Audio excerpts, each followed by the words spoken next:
Paz do Senhor, meus queridos e amados irmãos. Estamos juntos para o comentário da lição bíblica da classe dos jovens da nossa escola dominical, a lição de número 9, do dia 26 de fevereiro de 2017.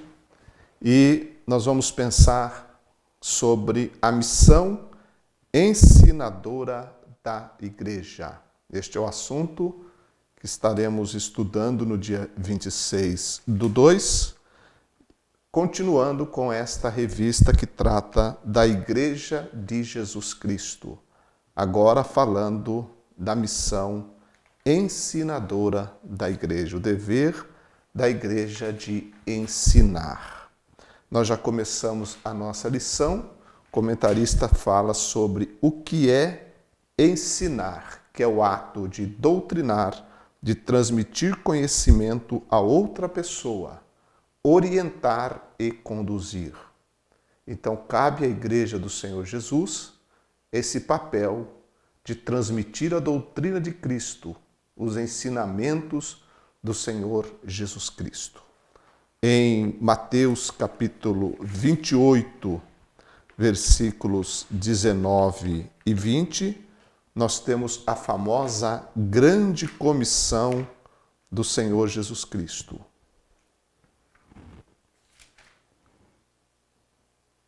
Portanto, ide, disse Jesus, ensinai. Olha o verbo ensinar, a palavra ensinar aqui. Todas as nações, batizando-as em nome do Pai e do Filho e do Espírito Santo. Ensinando-as novamente, devemos observar a ênfase no verbo, na palavra ensinar. Ensinando-as a guardar todas as coisas que eu vos tenho mandado. E eis que eu estou convosco todos os dias até a consumação dos séculos.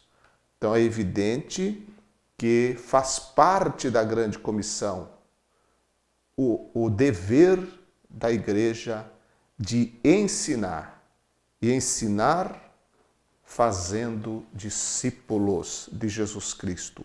Aquilo que Jesus nos deu, aquilo que Jesus passou para os apóstolos, eles deveriam transmitir esses ensinos de Cristo na obra da evangelização. Pregar o evangelho e ensinar as pessoas acerca dos mandamentos do Senhor Jesus Cristo. Então, quando pensamos em missão ensinadora da igreja, nós devemos entender isso como uma determinação de Jesus para a igreja. Então, ela tem, entre outras coisas, como sua prioridade, a igreja tem o dever, a missão de ensinar as pessoas acerca de Cristo e da palavra de Deus.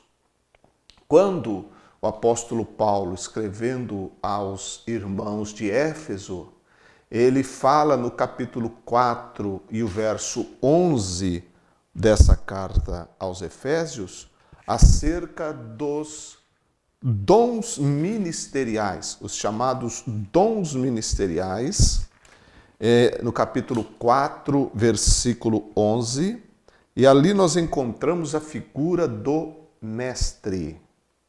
Está escrito: e ele mesmo deu uns para apóstolos, e outros para profetas, e outros para evangelistas, e outros para pastores e doutores.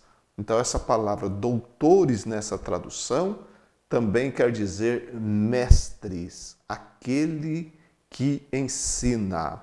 Alguns comentaristas dizem que, como pastores e doutores estão juntos no final do versículo, algumas pessoas entendem que o pastor deve também exercer o ensino. De forma prática, isso é uma realidade. Cabe ao pastor doutrinar, cabe ao pastor ensinar a palavra de Deus. ao rebanho do Senhor. Agora, é evidente que existem mestres, doutores na igreja, no sentido de mestres, ensinadores da palavra, que são pessoas que não são pastores, mas que têm essa capacidade dada por Deus. O dom de ensinar dado por Deus. E quando nós falamos do dom, nós estamos falando de uma capacitação do Espírito Santo que está na pessoa, mas que requer de cada ensinador dedicação ao ensino, empenho. O apóstolo Paulo fala no capítulo 12 de Romanos que aquele que ensina, dedique-se ao ensino. Então, é evidente que o dom é extremamente importante, porque na igreja do Senhor, se não fizermos pelo Espírito, não teremos resultados que glorifiquem a Deus. Todavia, não podemos negligenciar a preparação, o esforço, a dedicação, o estudo, a pesquisa por parte daquele que ensina na casa de Deus.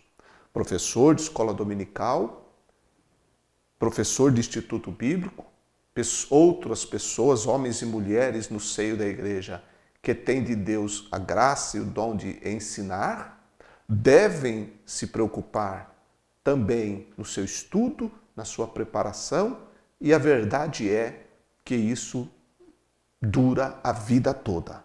Não há um momento sequer que nós podemos parar de aprender, parar de estudar. Nós vamos sempre continuar lendo, sempre pesquisando, sempre estudando, porque o próprio ministério do ensino requer isso de nós. Além de estarmos sempre atualizados e viver uma vida de profunda comunhão com Deus. Isso é extremamente importante. Então, cabe ao mestre esse trabalho também de ensinar. Agora, é evidente que, de acordo com a grande comissão, a pregação do Evangelho é, ao mesmo tempo, um ensino. A proclamação do Evangelho é um ensino acerca da salvação em Cristo Jesus para aqueles que nunca ouviram falar de Jesus.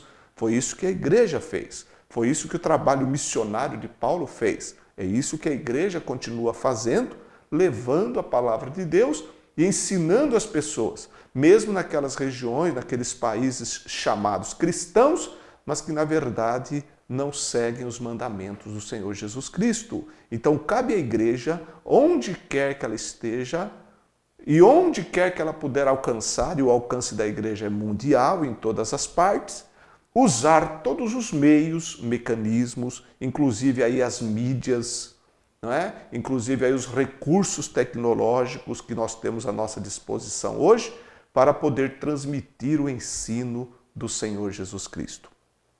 Agora, depois que a pessoa é salva e ela vem para o seio da igreja, ela vai continuar sempre aprendendo e na igreja então está disponibilizado para ela essas pessoas capacitadas por Deus e também preparadas para o ensino da palavra do Senhor. Nós temos um exemplo na igreja de Antioquia, no capítulo 11 do livro de Atos dos Apóstolos, lembrando que aquela igreja foi formada por irmãos que foram dispersos após a morte de Estevão. A Bíblia diz que levantou-se uma grande perseguição contra a igreja que estava em Jerusalém e muitos foram dispersos. Entre os dispersos, alguns deles chegaram em Antioquia e ali, naquela região, eles começaram a levar a palavra de Deus. E no capítulo 11 do livro de Atos dos Apóstolos, o capítulo 11, o versículo 25, diz assim: E Barnabé e Saulo, havendo terminado aquele serviço, voltaram de Jerusalém, levando também consigo a João Marcos. Me desculpe, estou lendo o capítulo 12, verso 25, é o 11, 25. 11, 25. E partiu Barnabé para Tarso a buscar Saulo, e, achando-o, o conduziu para Antioquia. E sucedeu que todo um ano se reuniram naquela igreja e ensinaram muita gente, Barnabé e Saulo. Quando Barnabé foi buscar Saulo lá em Tarso e levou-o a Antioquia, e diz o texto aqui que eles ensinaram muita gente. Então Barnabé e Saulo já eram mestres, ensinadores e exerceram o seu ministério também e primeiramente, no caso do próprio Saulo, na igreja de Antioquia, aquela igreja que foi um marco missionário. Era dali que partiam os missionários para evangelizar o mundo gentil. Então veja como o exemplo citado por Lucas de Barnabé e Saulo atuando e ensinando na igreja de Antioquia. Um outro texto que fala do ensino na igreja de Antioquia também, porque nós até não citamos muito a igreja de Jerusalém, porque nós temos muitos detalhes importantes também e citações com relação à doutrina dos apóstolos na igreja em Jerusalém. Atos capítulo 2, Atos capítulo 4, fala muito também sobre o ensino dos apóstolos. Aquelas pessoas que se convertiam estavam ali no alpendre de Salomão e muitas vezes nas casas também, recebendo as instruções dos apóstolos de Jesus. Homens que haviam andado com Jesus, homens que tinham ouvido diretamente de Jesus e estavam transmitindo. Hein? A gente fica imaginando que privilégio que não tiveram aqueles primeiros convertidos ali de Jerusalém, de poderem ouvir da boca de Pedro, da boca de João e dos demais apóstolos a transmissão daquilo que eles haviam recebido diretamente da fonte, diretamente do Senhor Jesus. E diz lá que a igreja de Jerusalém, ela perseverava, entre outras coisas, na doutrina dos apóstolos. Então, quem ensina deve levar a pessoa, deve ter como objetivo fazer com que a pessoa assimile o conhecimento e permaneça nele e o cumpra. Nenhum ensinador da palavra de Deus, na sua missão de ensinar, ele apenas deve ser um transmissor de conhecimento, de informações. Ele deve, na verdade, fazer todo o seu esforço para que aquilo que ele está transmitindo seja assimilado e colocado em prática pelo ouvinte. Porque o verdadeiro discípulo de Cristo não é aquele que tem informações sobre Cristo. O verdadeiro discípulo de Cristo, que aprende da palavra de Deus, é aquele que pratica a sua fé. Então, cabe a quem ensina, novamente digo, não ser um transmissor apenas, mas um formador. Uma pessoa que trabalha o aluno, o discípulo, para que ele possa seguir a Jesus. Nunca o ensinador deve trazer a atenção para si, como se ele estivesse querendo mostrar o seu próprio conhecimento, como se ele fosse o alvo, o centro de uma aula, ou de um ensino, ou de uma pregação. Não. Ele deve mostrar Jesus, deve ensinar Cristo e deve fazer todos os esforços e orar também para que essa pessoa que está ouvindo, ou as pessoas que o estão ouvindo, possam praticar aquilo que está sendo transmitido.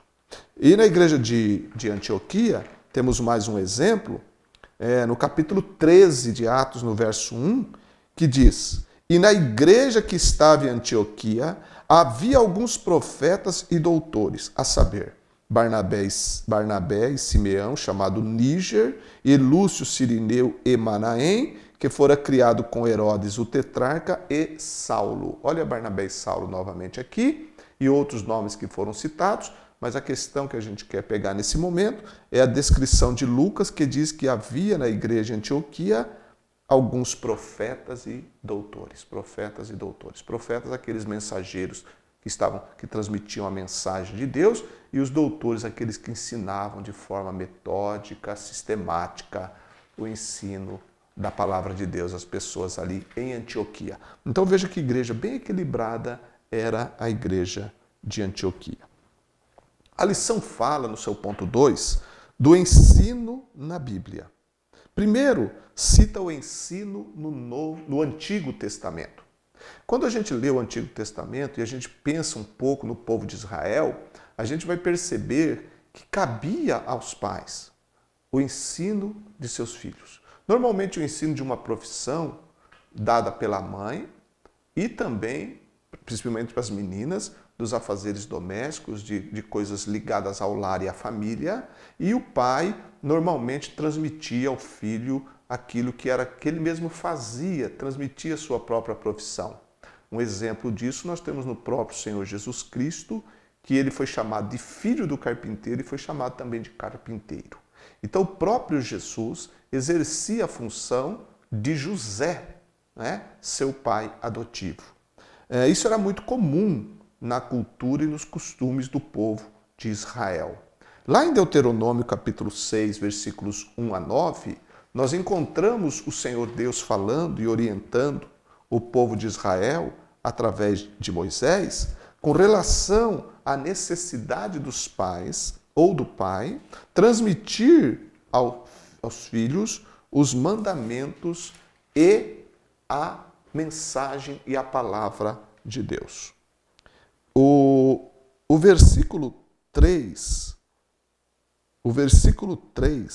do capítulo 6 de Deuteronômio diz: Ouve, pois, ó Israel, e atenta que os guardes, ou seja, os mandamentos de Deus, para que bem te suceda e muito te multipliques, como te disse o Senhor teu Deus, ou o Senhor Deus de teus pais, na terra que mana leite e mel. Ouve, Israel, o Senhor nosso Deus é o único Senhor. É um grande mandamento. Amarás, pois, o Senhor teu Deus de todo o teu coração e de toda a tua alma e de todo o teu poder. E o verso 6 diz: E estas palavras que hoje te ordeno estarão no teu coração, e as intimarás a teus filhos, e delas falarás assentado em tua casa, e andando pelo caminho, deitando-te e levantando-te. Então, era dever de cada família, de cada pai, transmitir aos filhos, o grande mandamento e os ensinos do Senhor. Então, aquilo que eles recebiam, eles deveriam transmitir no núcleo familiar, dentro da família. Um outro exemplo que nós temos também de ensino no Antigo Testamento foi nos dias do rei Josafá. Então, nesse texto de 2 Crônicas 17, 6 a 9, essa figura de Josafá, esse bom rei que se preocupou com o ensino. O versículo 8 diz: E com eles os levitas Semaías e Netanias e Zebadias e Azael, e começa a citar alguns outros também, sacerdotes. E o versículo 9 diz: E ensinaram em Judá e tinham consigo o livro da lei do Senhor, e rodearam todas as cidades de Judá e ensinaram o povo. Olha que atitude maravilhosa, que atitude importante que teve o rei Josafá com relação ao ensino. Ah, se todos os líderes de Israel tivessem essa preocupação com o ensino do povo na lei de Deus. Josafá fez isso e deve ser destacado. Um outro exemplo no Antigo Testamento também, com relação ao ensino, está no livro de Neemias. Agora, no período pós-cativeiro, no capítulo 8 do livro de Neemias, a partir do verso 1 até o verso 12, eu vou fazer ênfase aos versículos 7 e 8, que diz: E Jesua, Ebani, e Serebias, Jamim, Acube, Sabetai, Odias, Maacéias, Quelitas, Arias, Josabade, Anã, Pelaías, e os levitas ensinavam o povo na lei, e o povo estava no seu posto. E leram no livro, na lei de Deus, e declarando e explicando o sentido, faziam que lendo se entendesse. Então, veja aí a importância da transmissão do povo, e possivelmente aqui também, eles além de ensinar, eles faziam também uma tradução, porque muitas daquelas pessoas, muitos deles já haviam sido criados no próprio exílio e tinham até dificuldade com a própria língua. Então aqui nós temos uma explicação bem detalhada e também até mesmo minúcias da própria língua que as pessoas deveriam ouvir, a própria tradução também, por causa da dificuldade que muita gente tinha na própria língua hebraica. Mas o ensino está implícito aqui, porque eles também tinham que explicar, segundo o verso 8, explicando o sentido, fazendo com que as pessoas entendessem à medida que eles iam lendo. Nós temos no ensino de Cristo também, e aí a gente tem o nosso mestre por excelência, que é Jesus. Jesus é o grande ensinador. Jesus é o grande mestre.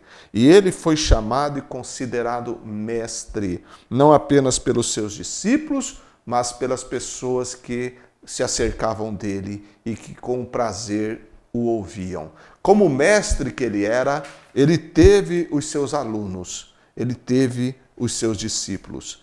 E nós lemos nos evangelhos que o Senhor Jesus Cristo ele ocupou boa parte do seu ministério no ensino público e também no ensino particular de seus discípulos, anunciando a palavra de Deus às pessoas e também ensinando os seus discípulos e preparando-os para a obra que eles haveriam de realizar. O que se destacava no ensino de Cristo era que as pessoas, ao ouvirem o Senhor Jesus, entendiam e percebiam que ele ensinava diferente das demais pessoas ou dos outros mestres daqueles dias, porque elas diziam que ele as ensinava com autoridade, diferente dos escribas e dos fariseus. Jesus ensinava com autoridade. Claro, porque ele é o Senhor da palavra, ele é o dono da palavra. Então, o seu ensino foi sobreexcelente, incomparável, inigualável, o ensino de Cristo. Ponto 3 da lição fala sobre o ensino e transformação na igreja. Isso é muito importante. Como é bom a gente perceber e ver na igreja o ensino, por exemplo, na escola dominical, em todas as faixas etárias. E é tão bom para um líder, um pastor de igreja, ele ficar anos numa igreja e poder acompanhar pessoas que desde a infância estão aprendendo e já são adultas, algumas já até formaram famílias e continuam na casa de Deus, continuam aprendendo. O aprendizado nunca acaba. Existem pessoas que passaram por todas as faixas etárias das classes da escola bíblica dominical. Desde crianças, juniores, pré-adolescentes, adolescentes, jovens, adultos, e continuam aprendendo. Dizem que a escola dominical é a maior escola do mundo e nunca acaba o curso. Nós estamos sempre aprendendo. O currículo, ele vai, ele volta, mas nós estamos sempre aprendendo, porque a palavra de Deus ela é inesgotável e ela é maravilhosa. E quantos professores também já deixaram sua valiosa contribuição? Quantas crianças, ou que hoje são adultos, que lembram-se do seu primeiro professor de escola dominical, da sua primeira professora de escola dominical? Boas lembranças. Como é bom a gente poder levar os nossos filhos à escola dominical. Cada família deveria se preocupar com isso. Em todas as faixas etárias, o ensino da palavra de Deus e a necessidade de atingir a todos sem exceção. E aqui o nosso comentarista ele fala das pessoas com deficiências que estão dentro das igrejas também e que requer uma atenção também especial, um cuidado para que essas pessoas possam aprender na palavra de Deus. Por isso que nós temos cultos que são simultaneamente transmitidos para as pessoas que têm necessidade, a linguagem de Libras. Então isso vem trazer um atendimento para que essas pessoas não fiquem sem o conhecimento bendito e maravilhoso da palavra de Deus. E esse ensino tem que transformar a pessoa. O melhor elogio que um pastor, um mestre, um ensinador pode receber de alguém é quando essa pessoa diz: olha, eu quero fazer, eu vou fazer o que eu aprendi. Esse é o maior elogio. O que eu ouvi de você hoje, o que eu aprendi de você, eu vou pôr em prática. É o melhor elogio. O melhor não é dizer assim: você é um bom professor, você é um excelente mestre. Não. O maior e melhor elogio é quando alguém diz que vai fazer, aprendeu e vai colocar em prática. O próprio apóstolo Paulo disse aos Filipenses que aquilo que eles haviam ouvido dele, isso praticai. O que vocês aprenderam, pratique. Isso que é o objetivo do ensino na igreja. O Salmo 119, versículo 130 diz: a exposição das tuas palavras dá luz, dá entendimento aos simples. A exposição da tua palavra. Então, nós ensinamos e devemos ensinar a palavra de Deus. Não filosofias humanas, não ciências humanas, porque isso eles aprendem nas escolas. Na igreja é a palavra de Deus, usando todas as ferramentas necessárias para extrair o bom ensino, mas a palavra, porque a palavra alimenta e a palavra transforma. Em Hebreus 4:12 diz que ela penetra até a divisão da alma e do espírito, das juntas e medulas, e é apta para discernir os pensamentos e as intenções do coração. Ela é a espada do espírito. Então o mestre, ele trabalha a espada e ele faz com que ela execute o seu trabalho. E o interessante é que faz o trabalho na vida dos alunos e faz o seu trabalho na vida também daquele que ensina. Porque a palavra de Deus é uma espada de dois gumes. Ela corta dos dois lados. Quem ensina também é atingido pelo ensino. Que Deus lhe dê uma abençoada aula de escola dominical.